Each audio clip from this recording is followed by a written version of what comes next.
If you think in terms of what gets your attention, what gets you to respond, what makes you want to respond when someone else is reaching out to you, that can also be a great indicator of what you may want to be saying to the other person to try to get a response from them. Now, they might not respond to exactly the same things that you respond to, but it's possible they will, and it's not a bad place to start. Increase sales, improve margins, and grow your business. Guaranteed. Top secrets of marketing and sales. Now, David Blaise. Hi, and welcome to the podcast. In today's episode, co-host Jay McFarland and I will be discussing why people don't respond. Welcome back, Jay. Hey, thank you so much, David. This is something that frustrates me in the process. When I've made a good faith effort, I'm expecting a response, and I get crickets. And it's one of the hardest things to deal with in sales because you got to constantly be remotivating yourself. And when you're not getting a response back, it's hard to stay motivated. It is, and it's hard to not take it personally sometimes, even though it's very rarely personal. It's hardly ever personal. It's almost never personal, but it's still hard to get past that when it's happening. Yeah, I totally agree with you. And again, I think you just kind of have to have that framework that it's going to happen.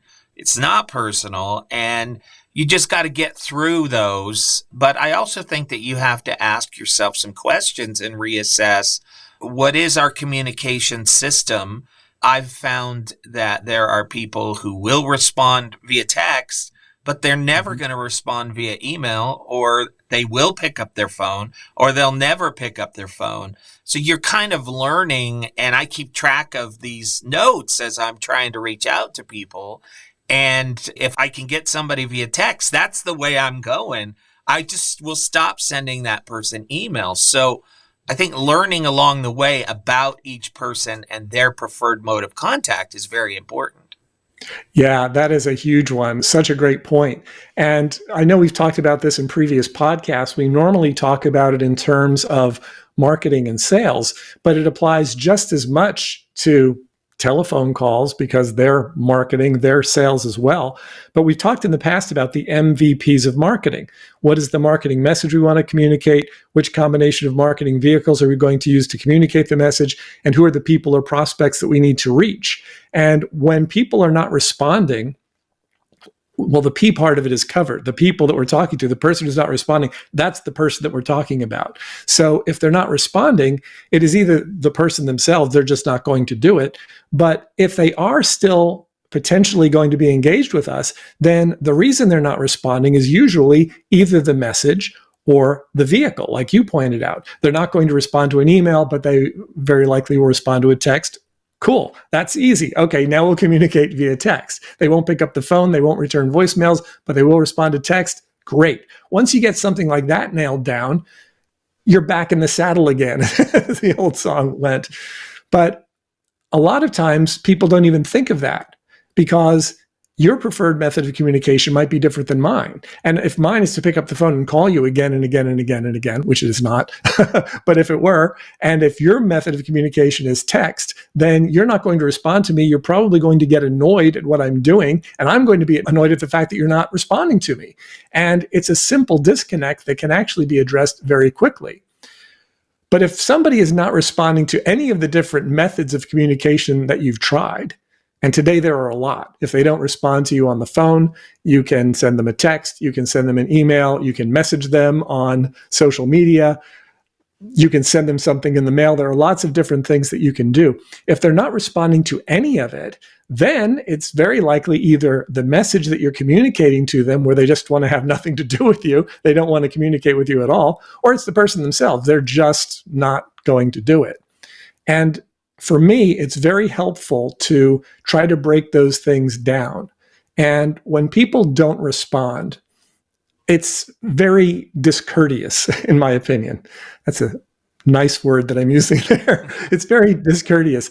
And so I try to communicate that to people in as nice a way as I can. Not to say, hey, you're being rude, but sometimes if I don't get a response to something, I'll reply back and I'll say, hey, listen, I haven't heard back from you on this. Please let me know what you're thinking either way. I would appreciate the courtesy of a reply. And very often, just those words, I would appreciate the courtesy of a reply, will get some sort of response, because what it's saying is you're not being courteous, but it's not actually saying that. And so a lot of times people can read that and they can say, oh yeah, I should reply to this because it isn't courteous, but you're not accusing them. So things like that where you can, and I'm not suggesting you just jump right into that, hey, you're being rude. I'm not suggesting any sort of attack like that, but just pointing out to them that if you're a professional, you want to be treated like a professional. If I'm going to treat you like a professional, I'd appreciate if you would treat me like a professional. And again, you're not saying this, you're not lecturing, but you're just sort of building in the subtext that if we're going to work together, let's work together. If we're not going to work together, let's not work together. But let's just be upfront about it because our time is valuable. Yeah, and I think that's more for people. That's not really a cold calling technique, right? That's after you've had some initial conversation, you've talked about maybe moving forward, and then suddenly they're ghosting you, right? Which is the term that everybody uses now, right? And you're like, I thought we were moving forward, and now nothing. I'm not getting anything from you. I think that's when you can send a message like that, because they've occupied your time, right? And you only have a certain amount of time capital, right? And so if they've taken up that time with you and expressed an interest and now they're ghosting you, it isn't courteous because they're not recognizing or respecting the amount of work and effort that you've put into them. So finding ways to communicate that, and I think you have, is a very important part of the process, but I'll be honest, it's one that makes me nervous. Sure, absolutely. Yeah. And as we talked about at the beginning of this podcast, there may be a lot of reasons they're not responding, and a lot of it is not personal. They could be very busy. They could be very distracted. It's possible that they're rude or obnoxious, but usually it's not that. If you've already had some sort of relationship with them, if you've had a conversation with them that was meaningful and went somewhere and seemed like you were on the same page, then it's usually not that. But they could be very busy or distracted or focused on other things or working under a time deadline. But that's all about them. So if we sort of go back to what we were talking about in our previous podcast about taking ownership of our results, then we say, okay, well, what can we do about it? If we need to get a call back, if we want to get a call back and they're not responding, can I look at some of these other marketing vehicles? Can I look at the text? Can I look at the email and see if I can get a response back like that? What can we do? Because once again, if we just say, well, they're ghosting me, we're not taking action on our part to correct the situation. Yeah. And one of the other things that I've done is oftentimes we're trying to get through the gatekeeper, because so many people have that gatekeeper. But oftentimes you could go back to the gatekeeper. You've gotten through, you've spoken to the principal, the one who writes the checks. Now he's not responding. Sometimes going back to that gatekeeper and saying, hey, I know he's really busy. Do you think you can get me back on his schedule? And that's a way for him to reserve out time for you. He doesn't even know it's happening, right? But suddenly you appear on the schedule and you're calling, and he's actually had that time blocked out by the gatekeeper. So that's one tactic I've used in the past. It's a great one. It really is. And also in terms of the messaging, if you think in terms of what gets your attention, what gets you to respond, what makes you want to respond when someone else is reaching out to you, that can also be a great indicator of what you may want to be saying to the other person to try to get a response from them. Now, they might not respond to exactly the same things that you respond to, but it's possible they will, and it's not a bad place to start.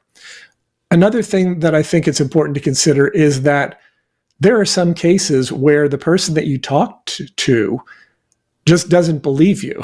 They don't believe you can do what you said you're going to do. They don't believe some element of what you told them, and they might not want to tell you that. So in order to sort of reactivate that credibility, sometimes it's important to follow up with authority kinds of demonstrations, whether it's testimonials or a story about a case study or something like that, that would re-engage them and have them say, oh, okay, well, yeah, I guess this person actually did do this. They actually are being truthful in what they're able to do and what they're not able to do.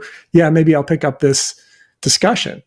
And then there are always, the people who are not interested. I'm just not interested, and they don't want to tell you. At which point, you can often find that out in an email. Hey, if you're just not interested in this, please let me know. I don't want to waste another moment of your time or mine. And I've said that a lot because it's true. I don't want to waste the other person's time if they're not interested. I don't want to waste my time if they're not interested. That's respectful of both our times. And sometimes somebody will come back and say, yeah, I just don't think it's the right time, or I don't think this, or I don't think that. At which point, you can then respond however you want, whether it's to try to re-engage and address the specific issue that they put in there, or if it's to say, okay, yeah, we really don't have a fit. Let's call it a day and I'll move on to the next prospect. So lots of different options there, but it's important to remember that there's no one-size-fits-all solution here. Yeah, I do like the idea of saying, look, if you don't have time, that's great, because I have a ton of other customers that are waiting. What I like about that is the last thing I think any of us want to do is appear desperate. I think once you send that emotion of desperation, you've completely lost the battle, and you want to be always from a position of authority. And listen, you need me more than I need you, right?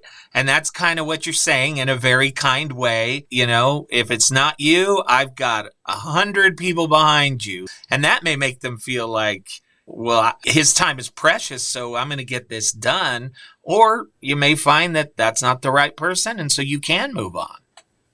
Yeah, and it's particularly important that that is actual, real authority, that it's true, because there are people who will take an approach like that and go, well, you're missing out more than I am, and they hang up the phone like, oh, no. Yep. If that's a situation, I would say you might not want to use it. But if you really do have it dialed in, when you have more prospects than you have time to fulfill on, then it really does become easier to say, okay, next. And it's not personal for that prospect either. It's like, okay, hey, I'm really busy. You know what? If you're really busy, if it's not a good time, if this isn't a good fit, just say the word and I'm out of here, because life's too short, particularly to chase people who are not interested in being caught. I did a lot of that in the early stage of my career, and I am never doing it again. Never. Yeah, you have to admit it's gotten harder because people's phones are now programmed to not accept any calls that they don't recognize. We've got spam filters. We've got gatekeepers. It's getting harder and harder to get through to people. And so we have to get more and more creative in the process. And so once you finally can break through, it's like getting a fish on the line. You do want to do everything you can to bring that fish in. But sometimes you got to realize it's not going to happen. If it's a good prospect, that's absolutely correct. If you talk to somebody and you're like, oh, I know I can help this person, but they either can't see it or they don't have the time or they don't have the desire, it's frustrating because hey, look, if I were to help this person, it would help them enormously. I can see exactly how I can bring value to them. And if they don't see it, and if you can't allow them to see it, then it's not going to happen. But that also brings us to the idea that if what we're saying is not appealing enough, that's also a big consideration. So it's one thing if they're not interested or this or that, but if we haven't positioned what it is that we're able to do in a way that is appealing enough that they see the benefits, they see the transformation that could happen, they're able to visualize a better future with us in it than with us not in it. If you're able to do those things, then it's less likely that they're going to just disappear on you. But if we don't do a great job of making it that appealing, and it needs to be that appealing in order for us to make it that appealing, then they're going to wander off. Yeah, and wandering away is absolutely the opposite of what we want them to do. David, how can people find out more? Well, you can go to topsecrets.com/call, schedule a call with myself or my team. We can walk you through some of the things that you're dealing with right now, some of the issues that you're struggling with. If you have trouble getting people to respond to you, it's very likely related to one of the MVPs. And everything that we do with our clients is designed to help them to increase their sales and profits. So we'd love to have that conversation. Just go to topsecrets.com/call. Well, I know I learned so much from our discussion. So I know that when they call you, there's going to be some great information there. Thank you so much for your time today, David. Thank you, Jay. Increase sales, improve margins, and grow your business. Guaranteed. Top Secrets. TopSecrets.com.